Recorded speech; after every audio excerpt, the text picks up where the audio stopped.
last episode of Building Confidence series, you learned how to build your self-confidence.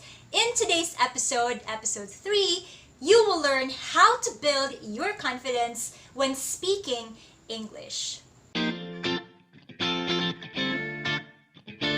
So obviously, English is not our first language. So we will have adjustment periods before we can actually master the skill of speaking the English language. But even though we have already mastered it somehow, there are still other guidelines or rules of the English language that we will not be able to completely hit or completely understand. And it is okay, because learning a language is a forever process. It doesn't stop. You just find something new every single day. And language evolves. So what is true today may not even be true the next time. So at least you start building your confidence by doing these simple tips. Number 1 is, when you speak English, try to speak slowly and do it at your own pace. Not very slowly, but just enough for you to be understood and for you not to sound dragging. As opposed to trying to speak quickly, speaking slowly is actually the way to go. A lot of English speakers, the best English speakers, speak slowly. If you watch your favorite TV shows, or let's say TED Talk or TEDx, the speakers actually speak slowly because that can also portray or exhibit their self-confidence. Just look at someone who speaks really, really fast. Do you think you'd understand that person if that person is not even breathing when he or she speaks? I don't think so.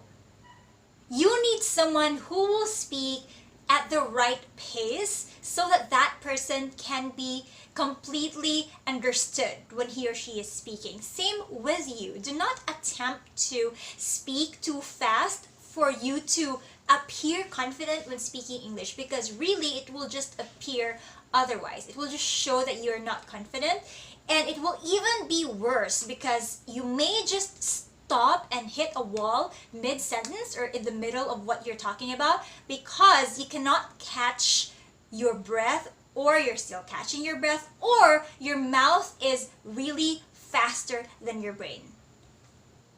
So you see what I mean? It's not a competition of who speaks English faster. Number 2, smile for positive impact. Well, we don't always notice that we smile when we speak or we frown when we speak. And since English is not something that we can master right away, then it will help if we speak it while we are also smiling, because it will show in our tone of voice that we know what we are talking about.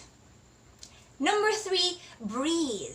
Proper breathing. Like what I mentioned in item number 1, nobody is running after you. So it's okay to pause in the middle of your statement. And when I say pause, it's just a short pause. It will also give you the time or the chance to think of the next word or think of the next phrase that you would say. And it does build your confidence when speaking in English, because you will know for yourself that this is something that I really want to say, and I'm not just saying it because I want to blurt it out right away. I am actually thinking about what I'm gonna say.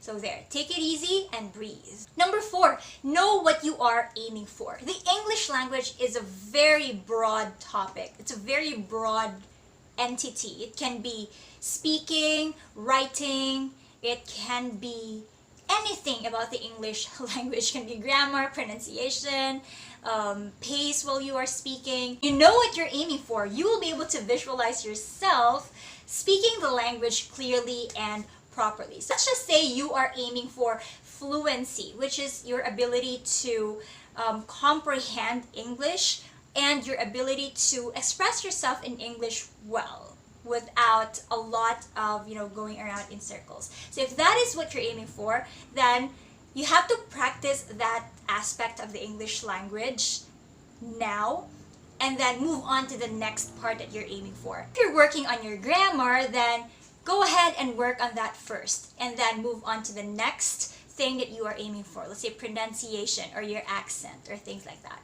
Number 5, familiarize by preparing and practicing. This is a very simple thing to do.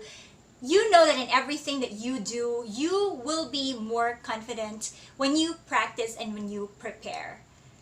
And when you are trying to learn the English language, you always have to do the research. Let's just say, a lot of people have been messaging me, how do I improve my grammar? How do I improve my pronunciation?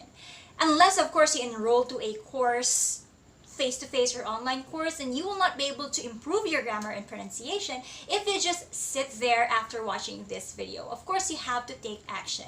Confident people take action. When you are not confident, you may be too scared to start something. So I tell you now, right after this video, take action, do something to improve whatever you need to improve. If it is grammar, then research the most common basic grammar rules. You have to start there. There are a lot of resources on Google. If it's pronunciation, research the pronunciation of a certain word. You have a lot of that on Google as well, and you also have that on YouTube. If it's accent, you can listen to different podcasts or YouTube channels about accents, everything. The internet is a vast area of knowledge and everything, and it's free. You just have to learn how to find the right information for what you are aiming for. In relation to practicing and familiarizing the language, you have to go back to the study phase. At this point, you might not be in school anymore. You might have graduated or you might have stopped because you want to pursue a job. Then you have to go back to the study phase.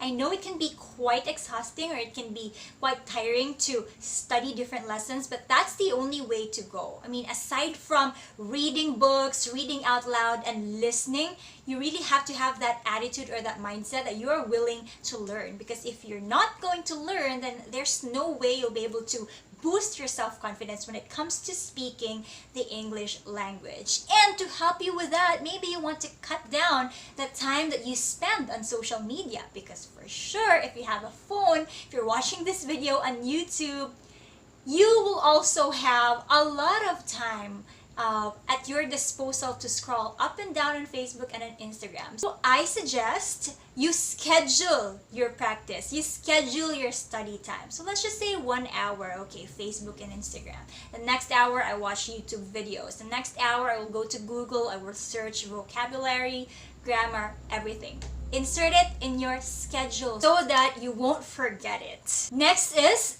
practice speaking with a small group of people. Maybe your family members, your friends who are willing to listen to you speak in English. Or maybe if you can get into different forums online. I mean, if you are just going to spend your time on Facebook, then might as well search for forums or online groups that offer grammar lessons, pronunciation lessons, or speaking lessons. I am planning to have that lesson online on Facebook, but not now, unfortunately, because I don't have the resources just yet. But if you want to know more about those lessons and if you're interested in enrolling, then we'll see. You can comment down below if you want that kind of participation in the online group or maybe Facebook.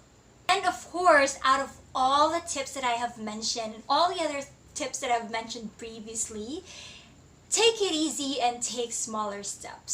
Say you're going to apply for a job next week. You do understand that just by studying English this week doesn't mean that you will be good at it next week, right? It takes time. But then again, the thing with confidence is that it develops as you start doing something. So do not wait for it to be developed first before you start doing something. Just do it. Practice now and do your best and then apply. Then practice again and then apply. Do whatever you need to do. And that's just how it goes. You just have to completely get used to the process. And eventually, I assure you, you will get to that point when you feel confident with yourself. If you want to learn more practical tips on how to improve your English communication skills, I have an entire playlist about that. So if you haven't checked that out yet, I will link it up there or here, or maybe you can find it in the description, but for sure you can find it somewhere on the screen. So maybe after this video, you would want to watch that. And stay tuned for my next video, still about building confidence.